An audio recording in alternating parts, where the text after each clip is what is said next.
Hello, welcome to Jason Old Millennial. I'm Jason.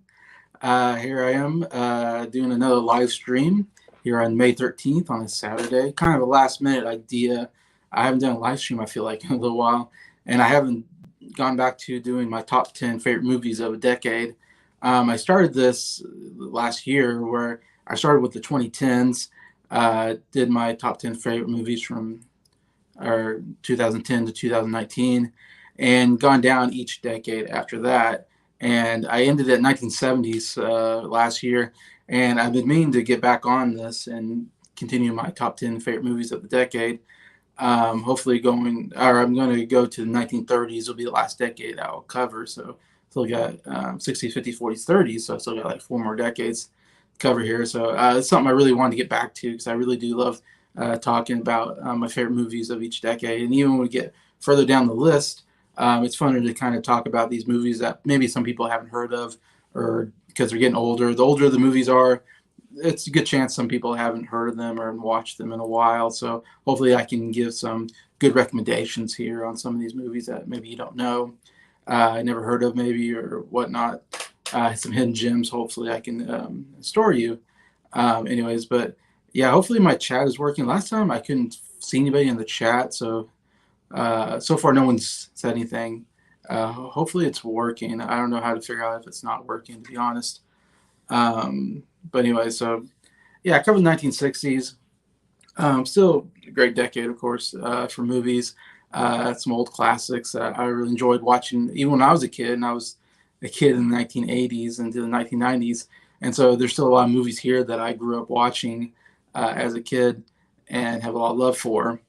Um, and 1960s is definitely a decade that you it's still a decade that's really about more family friendly type films.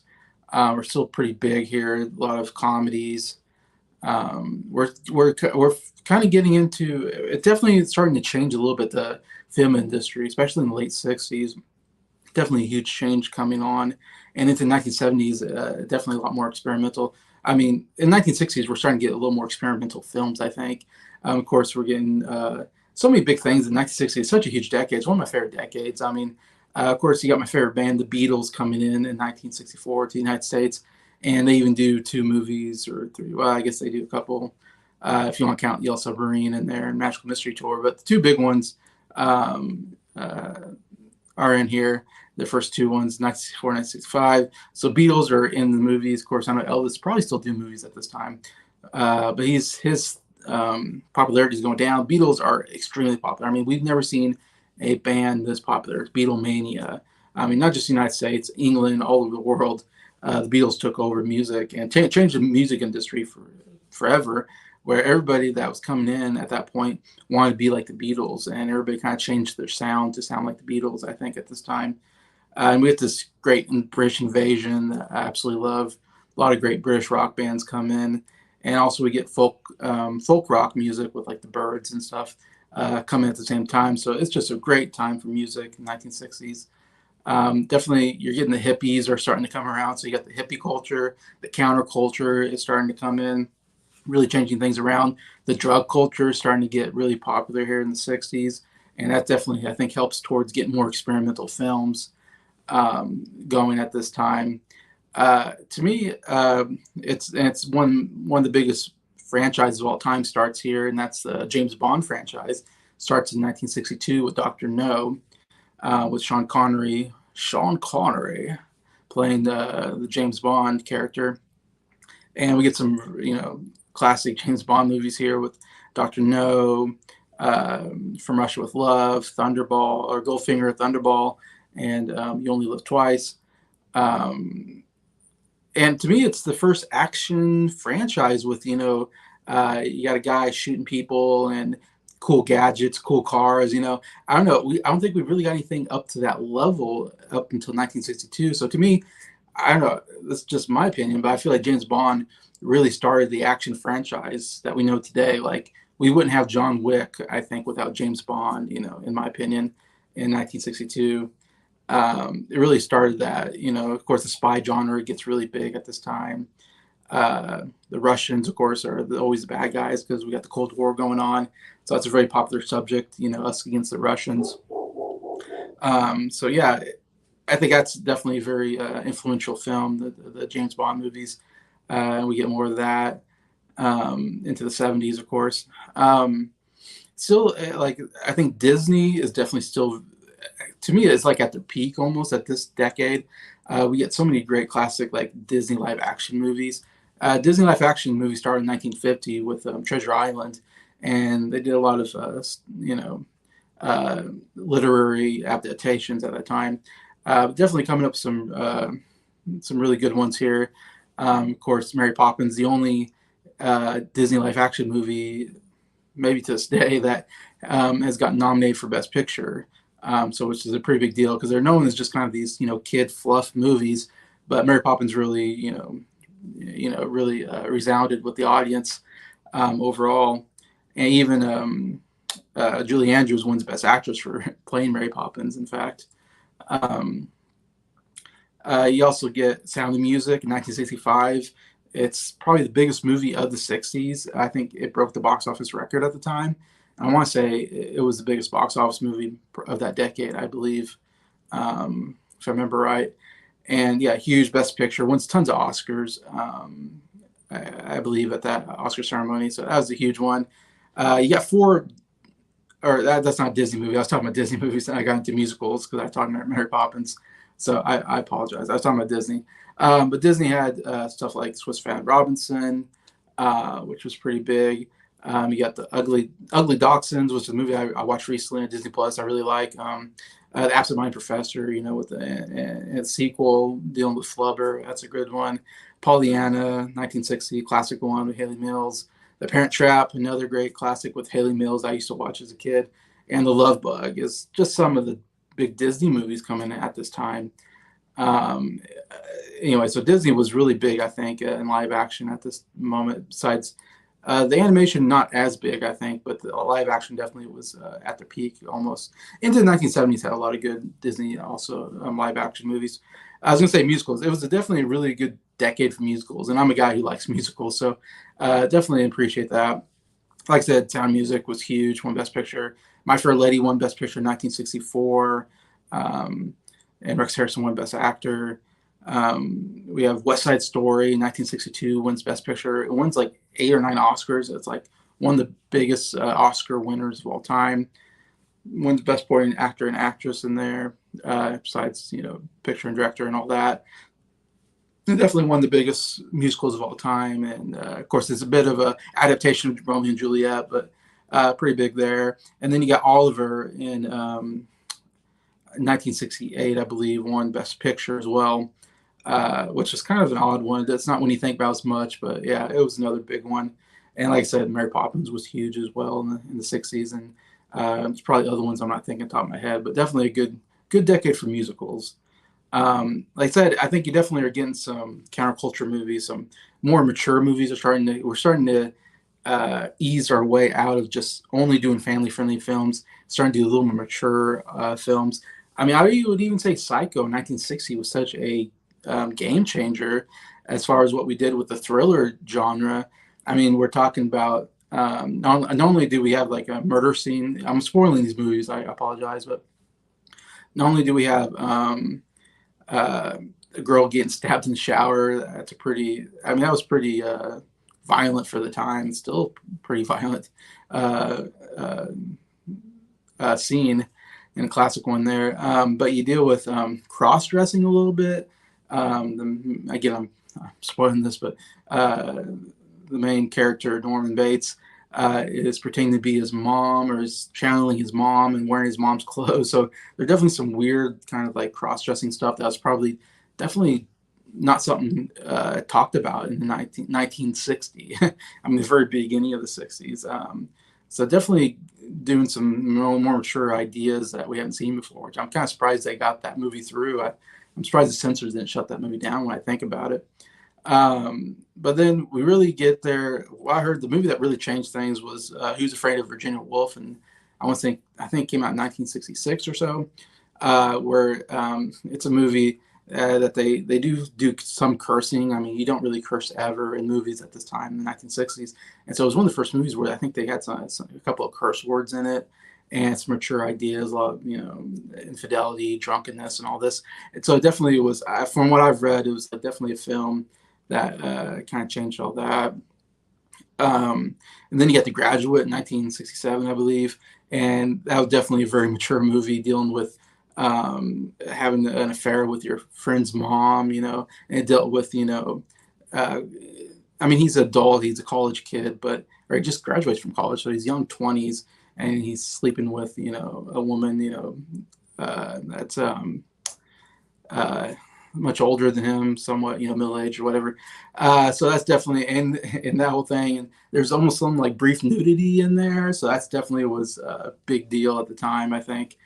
So definitely was definitely some, and there was even like a strip scene in there where they go to like see a stripper.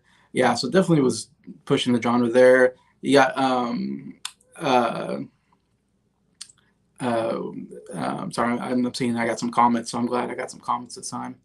Uh, yeah, Bonnie and Clyde. Uh, the scene towards the end where they get shot up really badly by these machine guns.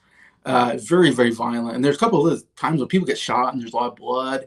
So it definitely was like, wow, that was one of the most violent movies probably of its time. So it definitely was pushing the genre of how much blood you can have in a movie, how much violence. So a lot of stuff going on there. And then the big daddy of them all is Midnight Cowboy, which wins the Best Picture in 1969. And it is considered an X-rated movie when it comes out. It was so uh, obscene for its time. And I mean, it deals with male prostitution, drugs. Rizzo, played by I forget his name, um, is gay, and so we're dealing with now homosexuality, which I don't think was talked about too much at this time still, and yeah, and there's some sex scenes in there, and in fact, there's a gay guy who tries to pay money to have sex with the main character, who he then beats up because he doesn't want to.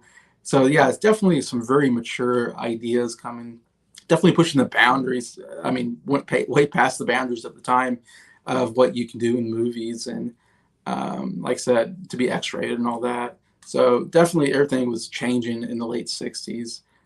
Me personally, I like the more family-friendly movies, so my list won't have all those uh, movies that were pushing the boundaries as much.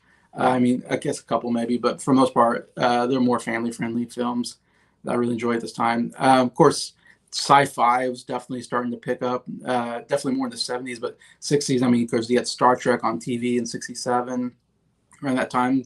Of course, 69, we land on the moon, so that really pushes the sci-fi genre into the 70s. But you still get, 2001: Space Odyssey is considered like the greatest like sci-fi film of all time, by Stanley Kubrick. That definitely was a game changer, I think, in what we did with sci-fi. So you still got some sci-fi stuff coming in as well. And before I go on, let's see. I got Jackson here. Hey, Jackson, good to see you. Some of my favorites are Psycho, 2001. Onababa, I don't know that one. Rosemary's Baby. That's another one that really pushed the horror genre, I would say. I mean, we didn't really get big horror movies necessarily, unless you want to call Psycho a horror movie. You could call that maybe into that genre. I call it like more of a thriller or whatever, suspense movie. And there's some other ones like Wait Till Dark is a really good like thriller. That's almost kind of like a horror movie in some senses. Rosemary's Baby, though, yeah, that was a big one by uh, Pollock. What is Pollock? Um, Dealing with Rosemary having a baby that's Satan's child. Yeah, that's a crazy movie. Yeah, I'm trying to think. I'm sure there's some other horror movies I'm not thinking at this time period. That's not a genre I know as much about. Persona, don't know. High and Low, I don't know. Blood and Black Lace, I don't know. And which one I just watched last night, Seconds. Okay, I don't know all those movies, and I'd say the only one I really like is Psycho out of that list. I'm not as well versed in a lot of those other movies. I have a lot of blind spots though. I picked up West Side Story recently, so I might check. Yeah, West Side Story, absolute classic. If you like, I don't know if you like musicals, Jackson. It's one of the classic. Of course, they just did West Side Story recently with Steven Spielberg, though I think this version is much better than the recent version, in my opinion. Still, yeah, classic. Anyway, so yeah, that's just me talking a little bit about the 60s itself and kind of what we're dealing with in this decade, in my opinion. I'll go to some of my honorable mentions. I don't have as many movies as further down the decades I go, the less amount of movies I usually have of that decade that I'm familiar with, and but I have some here to talk about. Um, like I said, Disney was. I have some Disney's in my top 10, but one of my honorable mentions I have is In Search of Castaways. Really, really underrated, maybe. Great Disney live action movie. You got Haley Mills there,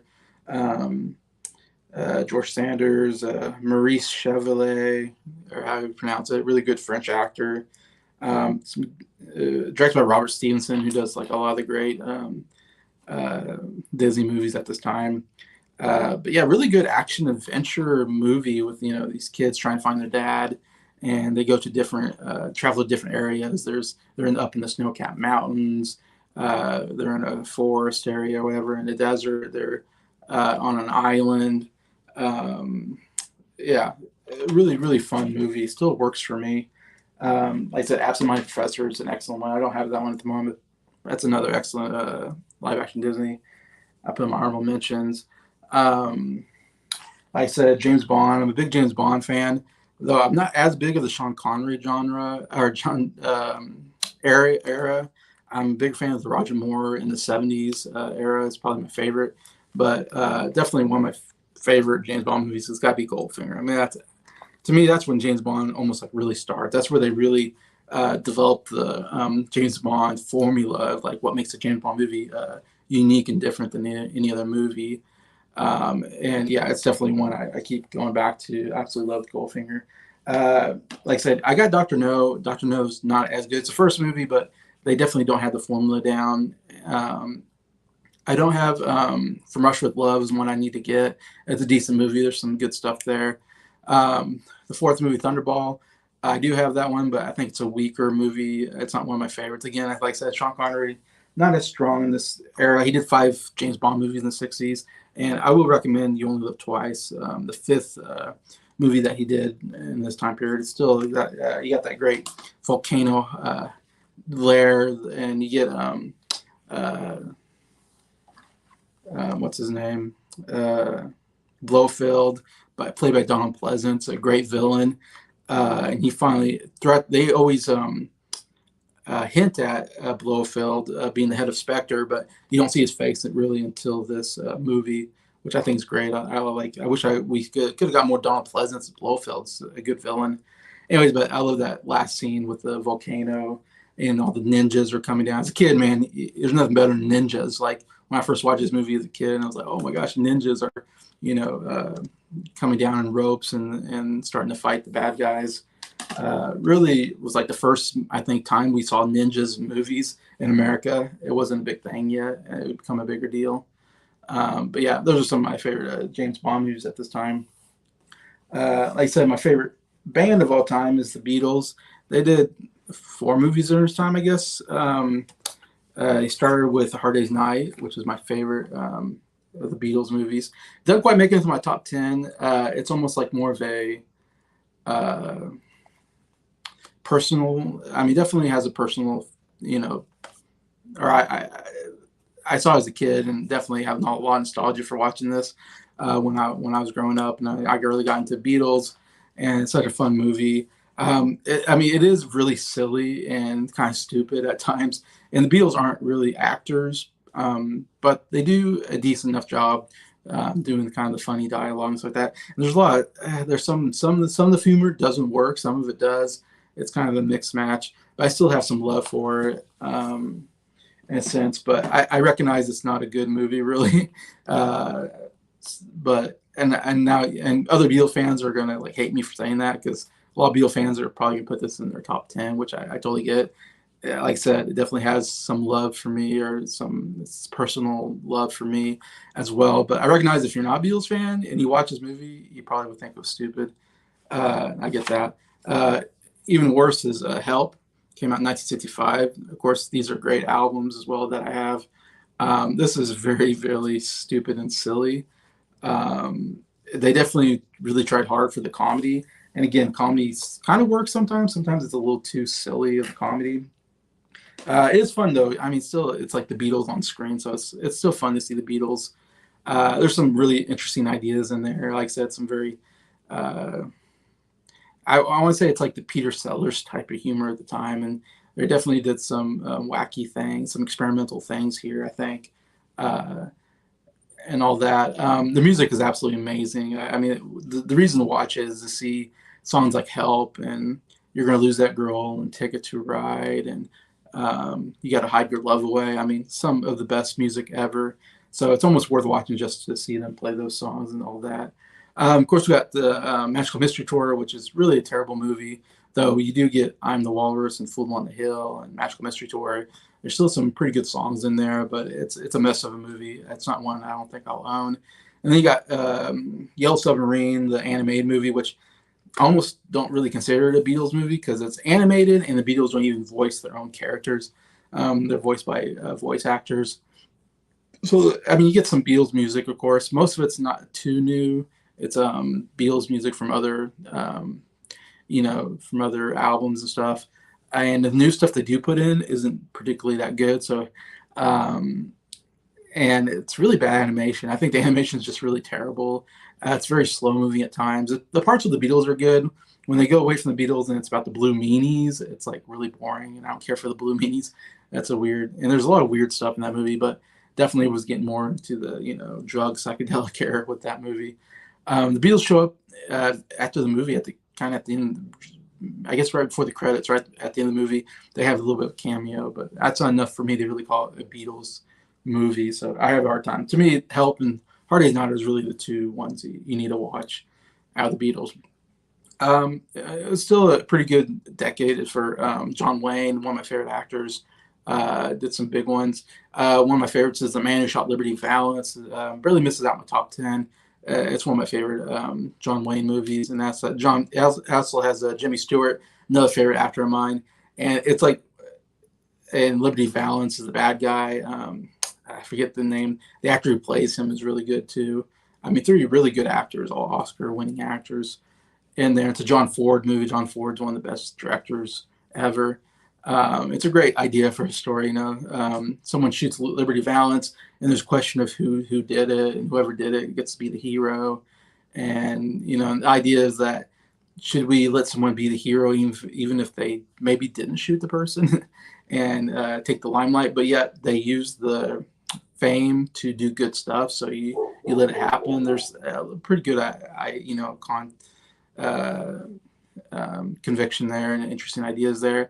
And John Wayne's just like the most John Wayne he's ever been. Or he says like you always know him for saying Pilgrim. Well, this movie. He calls Jimmy Stewart, who's like John Wayne's a rancher, and Jimmy Stewart's a high fashion lawyer. A city boy lawyer, and there's a contrast between the two characters. Of course, John Wayne's this big tough guy, and Jimmy Stewart's not in this movie. And so John Wayne keeps calling him, "Hey, Pilgrim," and so he definitely has that. He has that weird, side to side walk, that the famous walk he does. He has that accent. It's great. And Jimmy Stewart's kind of the most Jimmy Stewart he's ever been, where he does a lot of stuttering like this, and it's the great, Jimmy Stewart stutter. It's so great, and he's amazing in it. But yeah, definitely one to check out. You also get True Grit, which came out in '69. John Wayne wins his Best Actor for that movie, where he has the eye patch. I forget the name of the character, but it's a great character, very curmudgery, as John Wayne did really well. He's getting a little bit older at this point, 69, and being kind of scrumpy old, bounty hunter guy, whatever. Yeah, another classic movie, True Grit. You also get McClintock, which is more of a comedy western with Catherine O'Hara, but it's a really good kind of comedy, maybe some romance too. And the romantic comedy, it's my wife's favorite. My wife watches this all the time, so I've never seen this movie until I started dating my wife, and she has like all of John Wayne's movies. That's her favorite actor. And so I've been watching a lot of John Wayne movies since I met her. And McClintock's the one she watches all the time. So I've seen this movie like a million times now. And it's definitely one that I quite enjoy. It's not one of my favorite necessarily, but it's a pretty good one to get for John Wayne. Um, I think that's all the John Wayne ones I have on my list. See, Rio Bravo is good, John Wayne movie. I think that's from the 50s though. That could be. I forget. There's so many Rio, or Rio Grande or some Rio Bravo, Rio something. Uh, Fort Apache. There's a lot of good John Wayne movies like that at this time. That might be the 50s, but yeah, Rio Bravo is a good one as well. Um, there's some other westerns like Cat Ballou is a fun western. Uh, I'm forgetting the guy's name, but the guy that was in who played Liberty Valance also is in Cat Ballou, and I believe he wins the Oscar for Best Actor in like 1965, I think, maybe around that era, for playing a drunk like bodyguard kind of person. A very funny role. Also, Jane Fonda is a young Jane Fonda. One of the first movies I saw Jane Fonda in, and she's really beautiful in it. But that's a real good one, Cat Ballou. I recommend. Butch Cassidy and Sundance Kid, of course, that's a classic. Doesn't quite make it in my top 10. I think it probably is in a lot of people's top 10s. It makes sense. Really good chemistry between Paul Newman and Robert Redford. They did a real good job in that movie, and it's got a classic, ending scene as well. It's a comedy somewhat mixed in with some action, but it's mostly those two are really good together, Robert Redford and Paul Newman. And they'd go on to do, of course, The Sting, also in the 70s. Like I said, that mentioned, of course, Sound of Music. I don't have that one at the moment, but it definitely is one I feel like I need to get at some point. It's a little too long. It's like almost 3 hours long. I feel like that's why it's not one of my favorite musicals, because I think I wish it was a little bit shorter, but there's definitely some great musical numbers in there. I mean, Do, Re, Mi, and the cinematography is just out of this world. In fact, I'm going to be in Salzburg, Austria this August, early August, and we're going to go see, my mom and I are going, and we're going to see the places where they shot some of the scenes from Sound of Music, because it's just beautiful. The Out Mountains are just amazing. So yeah, I'm looking forward to seeing some of the where they shot some of the scenes there for Sound of Music. But yeah, that's a classic one. The Music Man is another musical I actually quite like during this period. Robert Preston, I think his name is, who plays the main. It's another. The music maybe not nearly as memorable. I do love the song about trouble. You got trouble here with a capital T, or you got a pool table with a capital P and that rhymes with T and that spells trouble. Great song. And yeah, good comedy I think overall. And again, it's a bit long, but I still enjoy that one. The Music Man was a good one. Let's go to some comedies. Some really good comedies in this period. The Odd Couple, one of the great comedies. I did a top 5 favorite acting duos, and my number one, or was it number one or number? I think it was number one was Jack Lemmon and Walter Matthau was my favorite comedy duo, and it's a lot because of this movie, The Odd Couple. They are perfect at playing these two opposite, individuals that are rooming together. They're friends, but yet they get on each other's nerves because one's a neat freak and the other one's not, more of a slob. And so it really works very well, the two together. And they're one of the funniest actors of this time period, Jack Lemmon and Walter Matthau. So definitely check out The Odd Couple. Really funny movie. Another one, I'm a big fan of Jerry Lewis movies. When I was a kid, I used to watch a lot. I used to have a lot of Jerry Lewis movies on VHS tapes, or whatever. And probably my favorite is Who's Minding the Store is a really good one. Jerry Lewis is dating the daughter of like this store owner who owns this big, like almost like shopping mall, basically, that has like tons of stores. And so the owner doesn't like Jerry Lewis's character. So the store owner tries to put him in the worst jobs in the store to try to get him to quit and hopefully try to get their daughter to break up with him anyways. But yeah, it's a very, very funny movie. I it's the one I'd probably recommend the most. There's some other good ones. I didn't write them all down. Rockabye Baby is a great one from Jerry Lewis. Um, of course, everybody knows the Nutty Professor is kind of a famous one. I'm not as big on that one, but another good one. The Bellboy is a really good one, where he's a bellboy at a hotel, but he doesn't talk the whole movie. It's all physical comedy, which Jerry Lewis is so good on. And he wrote and directed. It was like the first movie that he wrote and directed, and of course stars in. And so it's just kind of, and he did the whole movie in like a week or something. He just to put it out because he needed to put a movie out. So it's a good one. The Bellboy, definitely have to check that one out. Hey, Mike, good to see you. I'm doing all right. Going to be honest, I don't know if I ever watched this. I kind of thought that, Mike, when I was doing this list. That's why I like doing this. Hopefully, I can give you some recommendations of some movies to check out from this period of time. There's some really good movies at this time period that I highly recommend everybody watching. And there's people like Mike, I know, probably haven't watched it. Adam, I don't think he watches movies from this period as much. And there's probably a lot of people, maybe I want to say the younger people probably don't watch. I mean, this is before my time, but definitely before some other people's times that are younger than me. Don't watch as many of the 60s stuff because sometimes people feel, oh, it's getting too old. Well, I mean, I'm going to go down to the 1930s, which is really old movies, but there's still some really good movies, even in the decade of the 1930s, that I'm going to recommend in a future time. But yeah, hopefully you enjoy this, Mike. Hopefully you got a pen and pencil and you're writing this down. But yeah, I love Jerry Lewis comedies. There's some good ones. Also love Don Knotts, was one of my favorites. The Andy Griffith Show is probably my favorite.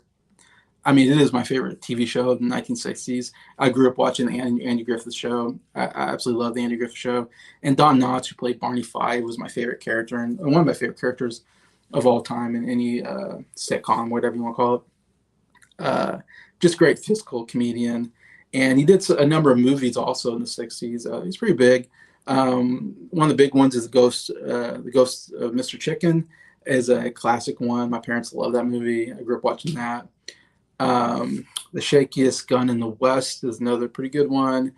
The Reluctant Astronaut, I think, yeah, it was one of the early ones. It's pretty good. He's always kind of a bumbling guy who gets in these situations. But yeah, all excellent Don Knotts movies that I absolutely love. Don't get me wrong, I've watched quite a few 1970s movies. Okay, good. Covered 1970s. Hopefully you can get down to the other decades as well, Mike. I know you got plenty of movies to watch on your list as well. I even recommended a movie from 1955 on your list that you're hopefully we'll watch at some point, Mr. Roberts. I'm trying to get you into some of these older movies, Mike, if I can, hopefully on Patreon. Another some other classic comedies. I'm talking about a lot of comedies here. It's a Mad World. It's such a unique comedy at the time. I mean, it is the biggest cast of some of the greatest comedians we ever had in the 60s period, at least. And it's this great, what do you call it? Because there's so many actors in this movie.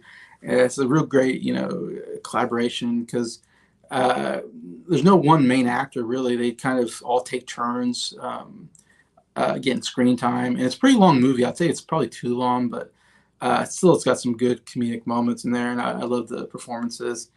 Jonathan Winters is my favorite. He's absolutely hilarious in the movie. It's one of Spencer Tracy. I think it's Spencer Tracy's last movie he ever did before he passed away. He's playing the kind of the cop that's going after these people. It's a funny story of all these individuals. They see a car wreck, and these different individuals from these different cars get out to see if this person's okay. And right before this person dies, played by Jimmy Durante, he says that there's a big treasure. And he kind of talks about there's a buried treasure basically, and kind of, I forget, I guess he says where it's at. He says it's under the X or something like that. And so they all look at each other and they all start, wanting to go see if there's buried treasure and see if they can find the money. And then they start trying to work together, but then they don't get along. Nobody gets along, so they try to get together, but then they break ties and they all go separately. All these different cars and these families and friends go after this buried treasure, and they all get into bad situations. It's a really, really classic comedy. I recommend. It's a Mad Men, and it's got all the great comedians of that time that you might not even know that were big comedians at the moment, but a lot of good ones there, and even some great cameos as well. Another one is The Producers. Mel Brooks' first movie that he ever directed. He wrote and directed this movie in late 60s, maybe 67, 68 when it came out. And then you go on to do, a lot of classics in the 70s like Blazing Saddles and Young Frankenstein, one of the great comedy parody directors of all time, Mel Brooks, who, great writer and director. This is definitely one of his best ones, I think, and definitely one you have to watch. They made a musical in the 2000s with Will Ferrell and Matthew Broderick playing. It was a musical. It's a huge Broadway musical. They made a Broadway musical in the 2000s, and it won a bunch of Tonys, and they made a movie that did really well. But this was the original one. It's not a musical necessarily, but it's also Gene Wilder's first movie that he did. In fact, even though he actually did have a small role in Bonnie and Clyde right before this, but he did this movie before Bonnie and Clyde. Bonnie and Clyde came like right before it, but it's definitely and Gene Wilder. It's notable for that Mel Brooks won an Oscar for best screenplay. His very first movie, he won best screenplay for a comedy. And Gene Wilder got his only Oscar nomination for best supporting actress. Best supporting actor for his role in it. Anyways, and he never got Oscar nominated again. But it's just a really just straight comedy role, and he got an Oscar nomination because Gene Wilder's just so brilliant, one of the funniest actors of all time. Did such a great job. It's such a funny concept of an idea. They try to make a musical that would bomb, but somehow they figure out a way that if they make a musical that bombs, they can make more money than if they made a hit musical. And so they they hired this guy who wrote a musical called Springtime for Hitler, which is this pro-Hitler musical. And this guy's a pro-Nazi German, which is like, how could that be funny? Somehow they made that funny, even though that shouldn't be funny. But yeah, it's just a funny idea. And then towards the end, when they put on the musical Springtime for Hitler, which actually had some pretty catchy songs, it's definitely very funny because the audience is like horrified that they're watching this pro-Hitler musical. So yeah, really good stuff there. Very funny. Early Mel Brooks. Let's see, Jackson. I also want to mention an exploitation classic that I love called Faster Pussycat Kill Kill. That's a comedy. Okay. Interesting. I don't know that one. I don't know what you mean by exploitation. That's interesting. I don't know. That always has kind of a negative, I feel like, concept. I have my dad here who grew up in the 60s, so he definitely knows a lot about the 60s period. Yeah, Sound of Music is his favorite. A few years later, I went to the filming. Yeah, my mom and dad, when they got married in 1975, they went to Austria and Germany, and they went on a Sound of Music tour, which I'm planning on doing this August as well. Anyways, but yeah, Sound of Music was always on when I was growing up. My parents loved Sound of Music, so that was definitely one that I watched quite a bit as a kid. Definitely one of the great classics, one of the great musicals of the time. I think the only other movie on my list to talk about, like I said, I didn't watch horror movies necessarily or much of the suspense thrillers. One my dad really likes that he introduced me to was a movie called Wait Until Dark. Really good, I would call suspense thriller type movie with Audrey Hepburn starring, and she's plays a lady who's blind, and she accidentally comes across a doll that these drug dealers put cocaine in this like doll, and it's they get dolls, they put in a doll and then it gets mixed up with another doll, and so she ends up getting this doll she doesn't know has like drugs in it or something, And Alan Arkin's the villain, and he's like very evil villain. He has kind of a funny accent, so people kind of make fun of the movie because of the accent. But I think Alan Arkin was great. He was a really good villain. Anyway, so he has these thieves kind of go in and try to find this. They know that I guess they know she has it, and so they try to get it from her. But at the end, Alan Arkin's character actually attacks. He goes in and attacks Audrey Hepburn, which and it's a very kind of scary kind of scene because Audrey Hepburn's by herself. She's blind, but she shuts out all the lights. She breaks all the lights, so then he can't see, she can't see, but yet she knows the room, so she can move around the room better. But yet still some really good thrills in that movie. So I definitely recommend that if you like more scarier thrills from this period. Wait Until Dark's a really good one. Check out. And Audrey Hepburn's like America's favorite. So when she's in peril, I mean, you really feel it because she's such a sweet actress kind of. Planet of the Apes was a great sci-fi movie in the 1960s. I agree. It's in my top 10. I'll definitely be talking about the Planet of the Apes, one of my favorite sci-fi movies of this period. Anyway, so that's my honorable mention. I know I spent a lot of time on honorable mention, but I always want to give good recommendations to everybody that's watching. Some of my favorite of this period. So let's get to my top 10. First movie in my top 10, like I said, Disney was, I think, to me, and I was a big Disney fan of this period, the 60s. When I was growing up, I watched a lot of the Disney live action movies, and this is definitely one of the greats of this period. And so number 10, I have Mary Poppins on my list. I said before, like, this is probably the movie I watched the most as a kid. Like, I watched this nonstop. Like, it seemed like almost every day I was putting this movie on and watching it. Like, I went through a big period where I was just constantly watching this all the time. Anyways, and yeah, it's a great kid movie. Even as an adult, though, of course, maybe I have a lot of nostalgia for the movie. That's why I still have it in my top 10 here. I still enjoy it quite a bit. Some might discontinue it or discredit it because it's more of a kid movie, and I kind of get that. When I watch it, I think I definitely enjoyed it more as a kid because the main characters were kind of kids, and so I kind of related with them more. But Mary Poppins is a great character. Julie Andrews, amazing, won the Oscar for Best Actress. Very first movie she ever did, 1964, and won the Oscar. So one for her best roles of all time. The very next year, she's in Sound of Music, gets nominated again. In my opinion, I think her performance in Sound of Music is better than her Mary Poppins performance, but either way, she won an Oscar, very deserving. Dick Van Dyke, I love Dick Van Dyke. He's my favorite character in the movie and one of the greatest physical comedians of all time. I love physical comedians. I talk about them a lot on the channel, like Jerry Lewis and, absolutely, and Don Knotts. I love those kind of actors at this time period. Dick Van Dyke is so good. He's so, I don't know what it is about him. He's so loose and, in the way he does.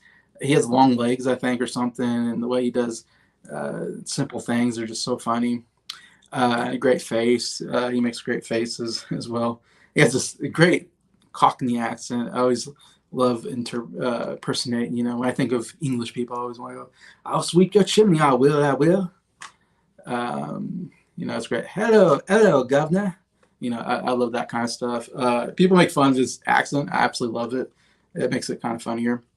But yeah, of course, what's great about it, of course, is the fantasy aspect. Mary Poppins is a very mysterious character. I'm not sure where she comes from. She comes from the sky. She has a umbrella that has a bird that talks to her. She has a bag that it's unlimited. She pulls things. She pulls like a big pole out or something. It's has no bottom to it. She can pull anything out of this bag. It's absolutely, I love the bag. That was always fun as a kid. I mean, she makes things move, inanimate objects. When she's cleaning the room, inanimate objects are moving, So she has that kind of magic. She goes up staircases and down staircases. She can fly, basically. I mean, you do definitely love the magical aspect of Mary Poppins, what makes it so great, and for the kids especially. Especially my favorite is probably when her and Dick Van Dyke's character and two kids, they jump into the sidewalk chalk drawing that Dick Van Dyke does, and then they're in this 2D animation world, which is absolutely amazing. I don't know if they did that a lot at that time, but I love when they're in that 2D animation and they have all these different characters like the penguins. Love the penguins, and you got a Jolly Day with Mary, great song. Supercalifragilisticexpialidocious, absolute classic song that they sing. They get on the carousel and then the horses are moving as they're trying to save the fox from getting uh, caught by the dog. I mean, it's such a great scene. Love it. Love the fantasy aspect of it, and the music. The music also is what's so great about this whole movie. Um, uh, Chim Chimney Roo, whatever. Um, Spoonful of Sugar. Love that. Um, Feed the Birds. Absolute classic. But yeah, love the music, the dance. Also love when they're on the roof and they meet Dick Van Dyke's chimney sweeper, and he has all these chimney sweeper friends. And then they do this amazing dance number. I love good dance numbers in musicals, and it still is a really great dance number that they do on top of the roofs, and then they go through the chimney into their house, and there's soot and everywhere, and uh, they're singing their song, and it's so good. Anyways, yeah, that's number 10 on my list. It's a little classic for me. I know my dad's gonna say To Kill a Mockingbird. Yeah, great movie. Another movie I'm gonna be talking about here in my top 10. It's definitely one of my dad's favorites. I grew up watching. My dad grew up watching it, and then I grew up watching it because of him. And yeah, classic one. I got Joe. Joe, hope stream going well. I hope so. I'm trying to get more comments, so that's good. Some people are watching.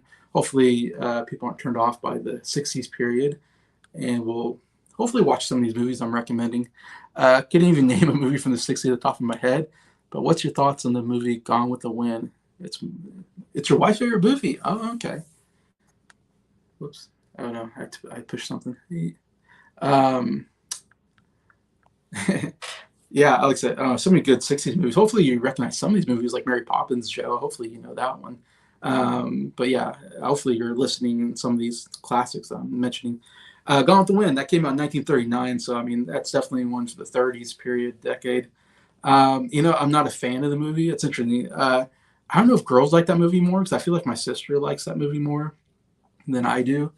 It's the longest movie I think I've ever seen. It's 3.5 hours, maybe 3 an hour. I think it's even longer than that. I think it's almost 4 hours.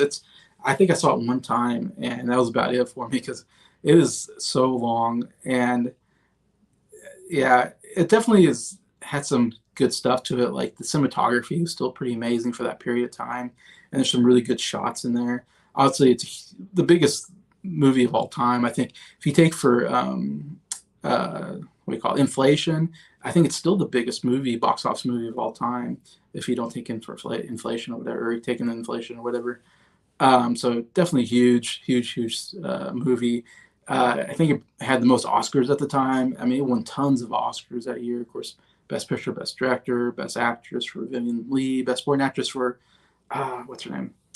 Uh, the first Black actress to ever win an Oscar, who is from Wichita, Kansas. So I always love to say, and I'm forgetting her name. Hattie McDaniel. Hattie McDaniel won Best Supporting Actress. First time an African American won an Oscar in the acting category, or maybe anything.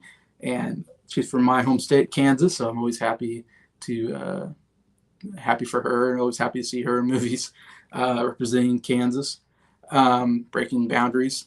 But yeah, I don't know. It's not a movie I really enjoy. It's kind of an upsetting movie, to be honest.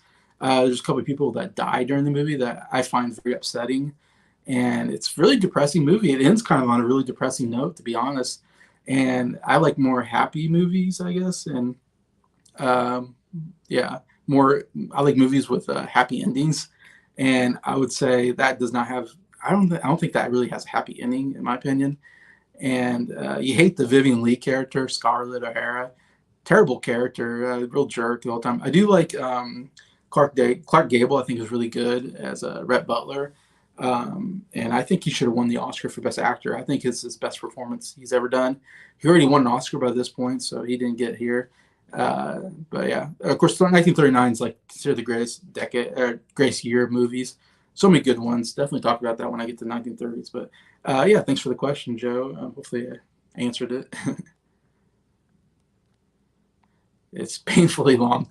Definitely more of a woman's movie. Yeah, that's what I thought. I believe it was the first ever full colored movie. I don't know if it was the first, but it was definitely one of the first. Um, Definitely the biggest movie that had color in it at that time, I would say. That and Wizard of Oz came out in 1939. Both were colored movies. And yeah, that was definitely a big deal at the time, having color in your movies. So, not necessarily the first one, but definitely the first big one, I would say, along with Wizard of Oz. Um, Anyways, but yeah, definitely the most notable one that had color in it for sure. Yeah, it's such a long movie.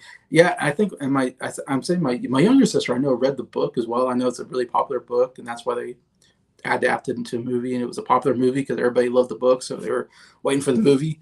But I know my younger sister read the book, and she really liked the book. So, and yeah, I think definitely it's almost a movie for women more. I think, in my opinion. Um, let's see, Jackson, one from the '60s that I own but haven't checked out yet. Lawrence of Arabia, have you seen it? Yes, Lawrence of Arabia. That's another big one from the '60s period I didn't talk about. Uh, Won Best Picture, I believe, in 60. Well, that might have won Best Picture in '62. I'm thinking West Side Story won '61, I think, and that won in '62. Yeah, so I believe that was Best Picture in 1962. It also is great, epic, uh, movie. It's another pretty long one. I want to say it's like a 3 hour movie. David Lean did these really epic long movies like Doctor Zhivago and Lawrence of Arabia. Won Best, yeah, I said Best Picture. Peter O'Toole didn't win. Probably should have won Best Actor.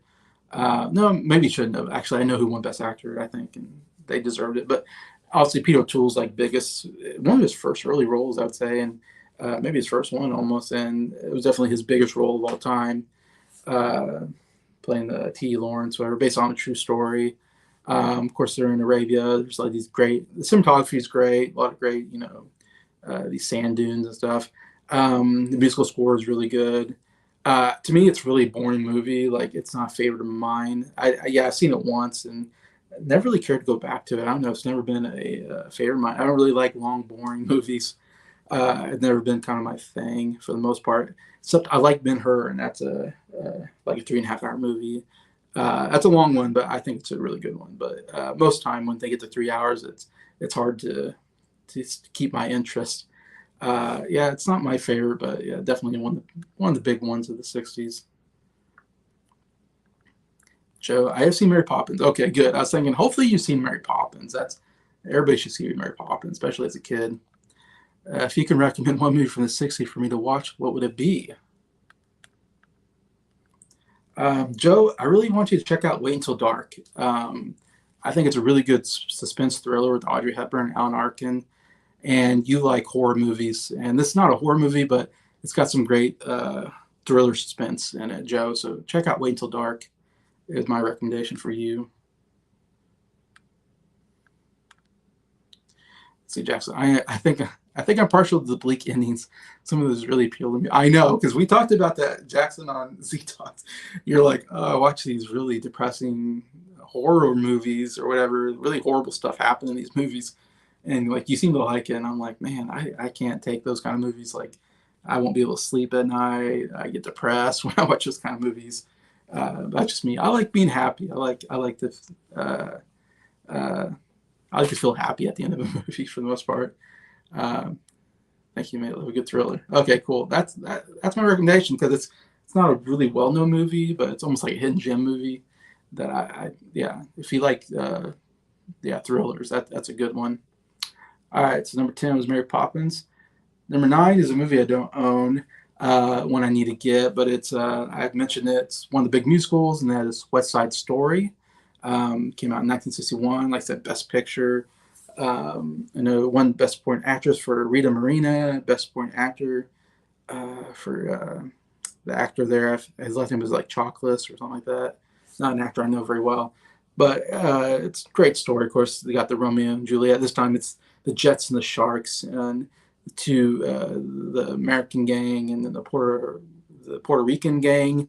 Of course, so you got race relations in there, and they got the turf war. This is our turf or whatever. Uh, and all that, and then you got this, so you got the two gangs that don't get along, but then uh, you got Maria, the sister of the leader of the Puerto Rican gang, falls in love with I forget the name of the other guy, the guy that's in the Jets gang, whatever. And so it's this Romeo and Juliet thing where they shouldn't be in love because they're in rival gangs, but they are, and then some bad stuff happens, and but they're still in love, and it's got that tragic, and it does have a tragic ending to it, but I don't know, it's still one I quite enjoy. The music, I mean, come on, the music is so good.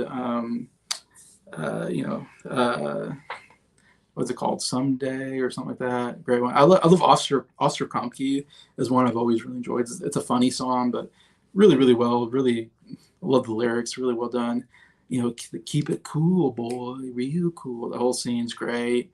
Even the first scene, when you're a jet for till your dying day, or till you, something like that. Your dying day and your first cigarette.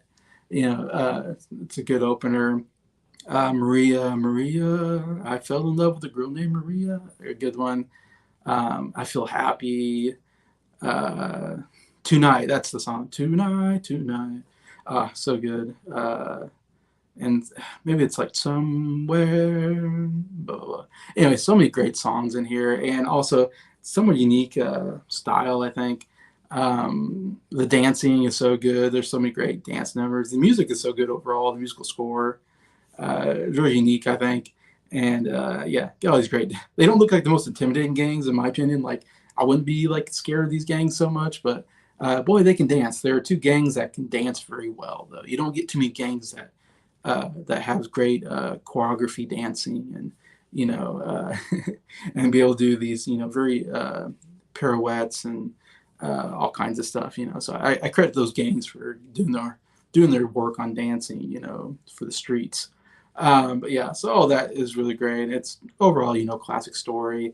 Uh, yeah, what can you say? I know Norrin's a big fan of this. Norrin owns this musical as well, and he's a big fan of West Side Story. Is one of his favorites, so Norrin will agree with me here. It's not as high as some of the other ones, but it's in my top 10 favorite musical. It's probably, if in my favorite musicals of all time, it's probably in my top 10 as well. It's definitely, yeah, one you need to watch. It's a little bit long, I would say. That's only maybe criticism I have of it. And I don't think the acting is particularly great, though I like Natalie Woods. Natalie Woods you know, is beautiful and everything, and she's fine, though she's not Puerto Rican, so that's the problem. Why did they get, they didn't get Puerto Rican actors to play the Puerto Ricans? It's a big problem usually. I think the guy who plays the main guy is not particularly great. Uh, I'm forgetting names now, but the guy who plays kind of the new leader of the Jets is my favorite. He should have won an Oscar. He was my favorite performance, I think, of it. But let's see, Jackson. Joe, if you like horror, definitely check out Blood and Black Lace. It's widely considered the first Galileo slasher. All right, so there's another one for you, Joe. Blood and Black Lace. One I don't know, but Jackson says it's good. For musicals, I used to watch Oliver a lot as a kid.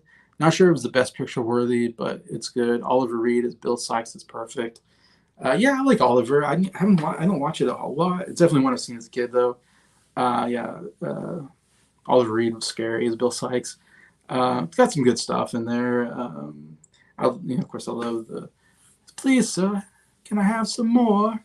More?" That whole scene, classic. And Oliver and Artful Dodger, and the guy who plays Finnegan is so good. He got nominated for Best Actor.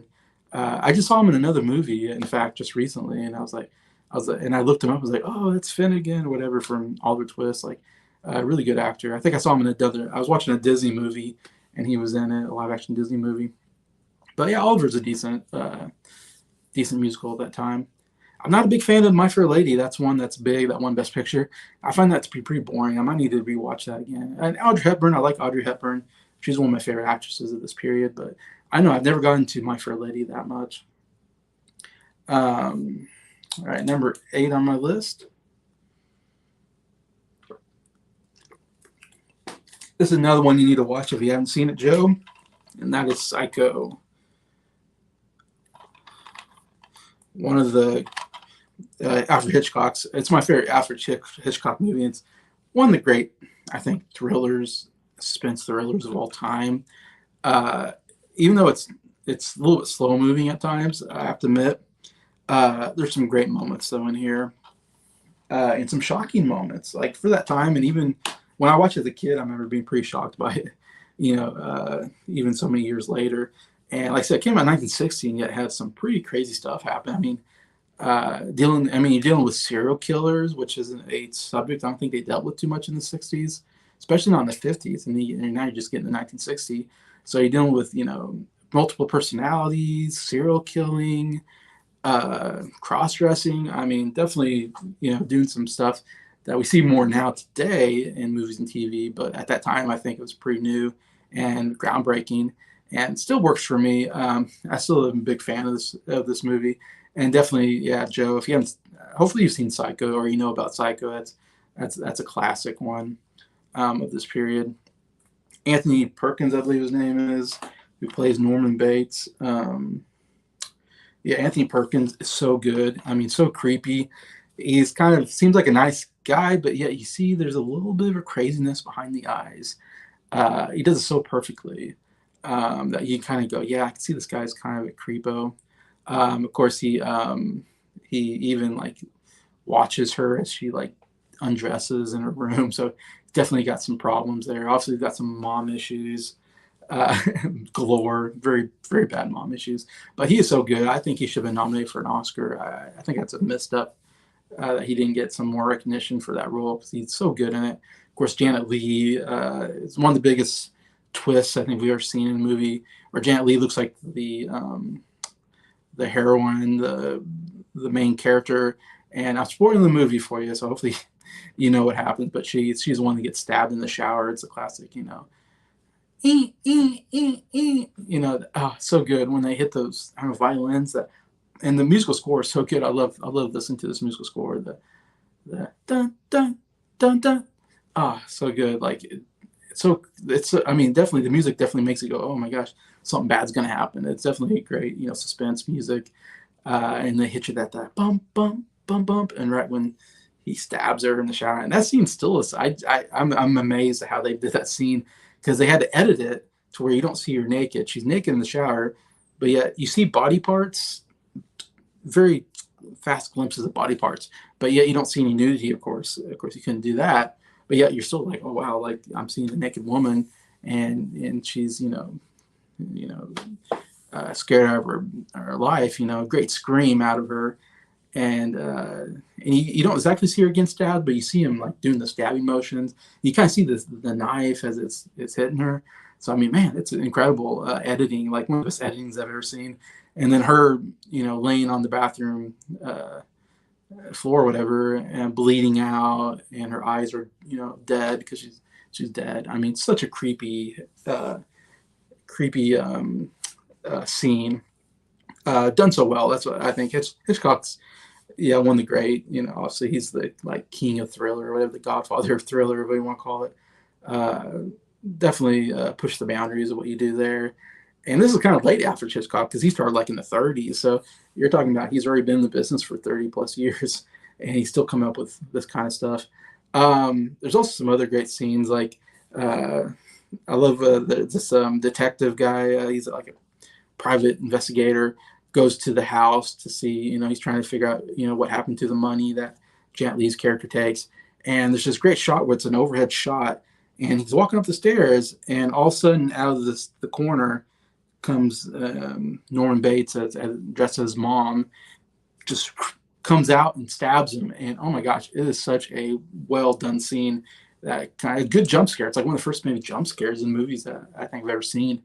Where it really makes you go, oh my god! Like she comes out and stabs him, and then he falls down the stairs. I mean, it's again incredibly shot. And then that last scene where she's finds the dead mother, and it's a skeleton. Oh, so good. But yeah, it's a great thrill movie, and like I said, I love Anthony Perkins' creepy performance is so good, and so many good lines like a boy's best friend is his mother, and it's like, oh boy, I mean, I don't know, I love my mom, but I wouldn't say that line like to a woman. That gives off some red flags when you say that. And everybody goes mad a little bit sometimes or something like that. No, another great line, but yeah, so good. I think when you find it, what I love about the movie is the whole mystery of like who this guy is, and you think the mother's killing them, but it's actually Anthony Perkins. Norm Bates is actually the murderer, but you think it's his mom, and so that's all so good, you know. Uh, when they're kind of trying to figure out who this guy is, and you figure out his backstory and how he's gone crazy, and as they kind of get back the layers of what's going on there, it's so good. I just love the whole story idea of that. Is really, really, really interesting. Let's see, Jackson. I think Psycho has been ripped off more than almost any other horror movie, and not always in bad ways. It was a huge influence on Texas Chainsaw Massacre. Okay, I didn't know that. That's interesting. I don't know much about Texas Chainsaw Massacre, or that what it has to do with Psycho. That's kind of interesting. Except that they're psycho serial killers, I guess. I think all serial killer movies are, you can probably base it on Psycho, and Alfred Hitchcock movies definitely paved the way for all the thrillers we get today. I think for definitely it's like I said, it's my favorite probably thriller movie, favorite Hitchcock movie. I mean, yeah, it's got so much good stuff in it. Let's see. I think that was number 8, wasn't it? Yeah. Number 7 is a movie I don't have at the moment. A movie I like to get, and that is The Apartment, which is kind of a comedy drama from 1960. Won the Oscar for Best Picture in 1960. It's a Billy Wilder movie, which he did a lot of comedies at this time. Stars Jack Lemmon, one of my favorite actors all times, and a really funny actor. Shirley MacLaine, like a young Shirley MacLaine, like one of the first movies I've seen her in. Kind of plays the love interest. Fred MacMurray plays the jerk boss, kind of the villain of the movie. But yeah, The Apartment's a really good movie. I'll say it's underrated, except for one Best Picture, but I think people don't really know about this movie as much. It's an interesting movie. Jack Lemmon's kind of the main guy. He works in this office, and he's a single, so he lives by himself in an apartment. And so to get favor of his bosses, the people above him, and to like work his way up the ladder, the business ladder, whatever you want to call it, he lends his bosses a key to his apartment so they can take their mistresses there to have sex with them, because they're all married, and so they have to take their mistresses. When they meet a girl and they want to take her somewhere, they take them to this guy. I think his name's Baxter's apartment, and do what they want with them. And so he lets them do it, and so he has to stand outside until they're done, I guess, and then they leave, and then he can go back to his apartment. But he does it so he can get promoted, basically, and so he gets really good favor with the bosses, and so they're promoting him up the ladder of this office job that he has in this I want to say it's almost like a mall or something. I don't know, that they work out of, because there's elevators, there's different stories, different shops, and different things like that. But yeah, so it's an interesting plot for sure. Definitely, he's letting these guys have affairs in the apartment, and that's how and he's kind of a guy who doesn't stand up for himself and gets walked on over, kind of character that he's done before.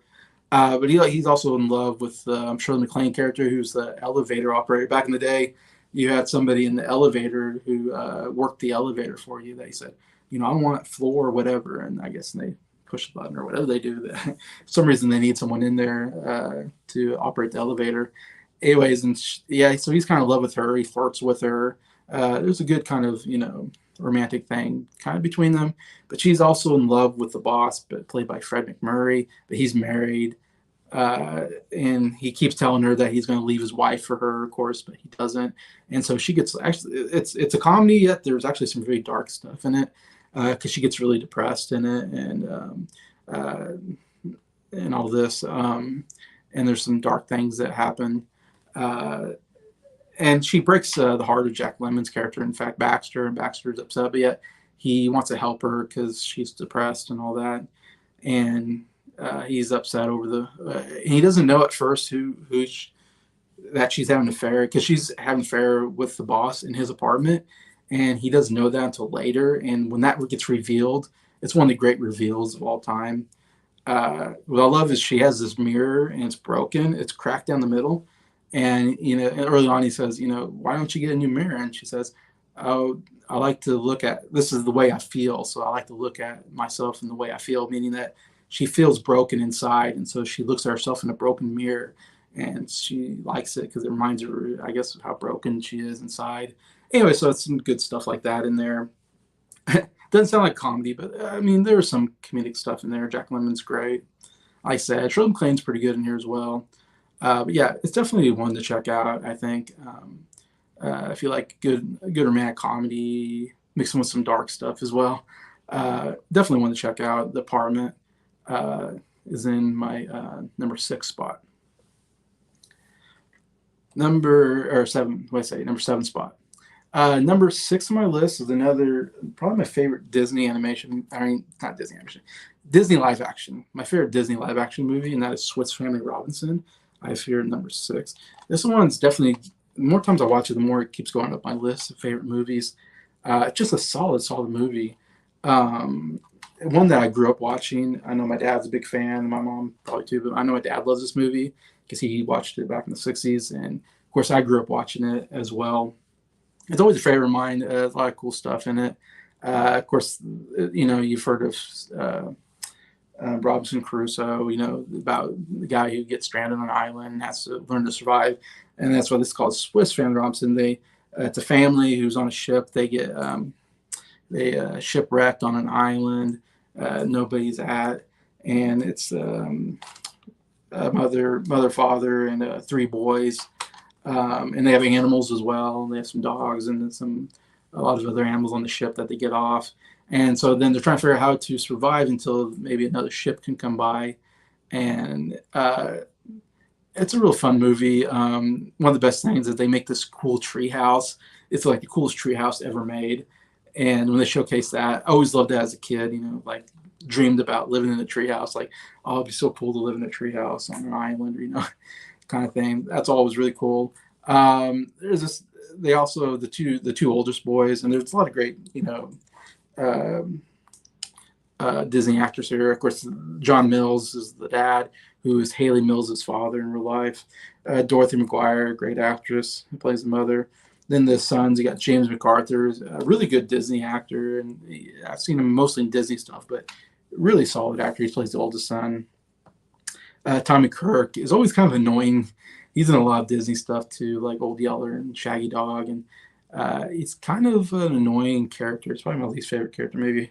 And Kevin Corcoran is the youngest son. He's also in like Old Yeller, I know, and I think Pollyanna. So he's in a lot of that kind of stuff. Janet Monroe is a character they find. She's captured by pirates, and they save her from these pirates. And the 2 older brothers, of course, kind of like her because she's pretty. And so they kind of have this love triangle where he kind of plays them against each other, kind of, cruelly. And they kind of start fighting amongst each other because they both like this girl. Anyways, that's kind of part of the plot of the movie. But then at the end, the pirates find them, and so they booby trap their area on the island. They come up with these really cool booby traps, and that's another favorite part of mine. Is the ending is so good when the pirates attack, and then they spring all these different booby traps and fight off the pirates, even though there's only like 6 of them, and they have all these pirates attacking them. It's a really, really fun scene. Definitely one I loved as a kid. Even as an adult, I still really love this movie. That's why it's number 6 on my list. Definitely another one to check out if you like family-friendly movies, Disney movies, and that sort. All right, get into my top 5 favorite movies. Any of these 5 movies could be my number 1. In fact, when I was doing this list, I definitely these 5 movies I definitely were like, yeah, these are my 5 favorite movies of this decade, and some of my 5 favorite movies of all time. Really, really good movies. And I kind of went back and forth, like, which one should be number 1? It's really hard. I finally went with one movie. I finally decided that's my number 1, but they're almost like all number 1 movies for me. They're all almost equally as good. Number 5, I have Planet of the Apes from, I think, 1968 or so. My dad mentioned this one is a great sci-fi movie, and I agree. one of my favorite sci-fi kind of movies, starring Charlton Heston, one of my favorite actors. Really great here as the main character. I forget the name of his character, but he's a I don't know if he's an astronaut or whatever. He's in a ship who he's trying to. I can't remember exactly what their mission. He's on a mission, and he has these other astronaut people with him, and they're trying to find. And he's like kind of thinks humanity is lost, and he wants to find other life forms maybe or something. And anyway, so then he lands on a planet. It crashes on a planet, in fact, and only three of them survive. Three of the men astronauts, and of course, as they don't know where they are, and as they go about see what to do, they come across apes that look like that are walking and talking like human beings, but they're apes. Of course, it's very shocking, coming on a planet, and that's why they call it the Planet of the Apes, because they think they landed on a alien planet where apes rule and human beings are subservient to the apes, and the humans are more animal-like and aren't intelligent and all this stuff. Anyways, and so they get captured by the apes, and Charlton Heston tries to argue, because they never had human beings talk before. So when he talks, it shocks the apes, because they're like, what is this being that can talk, And so then he tries to kind of almost gets put on trial, like, to say that humans are intelligent as well, and that humans, in fact, he thinks humans used to rule this planet before the apes. And so he tries to argue that and try in trial, basically, and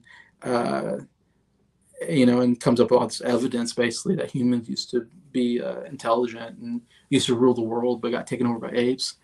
But the ape, of course, the Dr. Zaius, the kind of leader ape, even though he knows it's true, he doesn't want to get out because he thinks it would ruin their ape society, I guess. Anyways, but yeah, it's great. Charlton Heston's so good.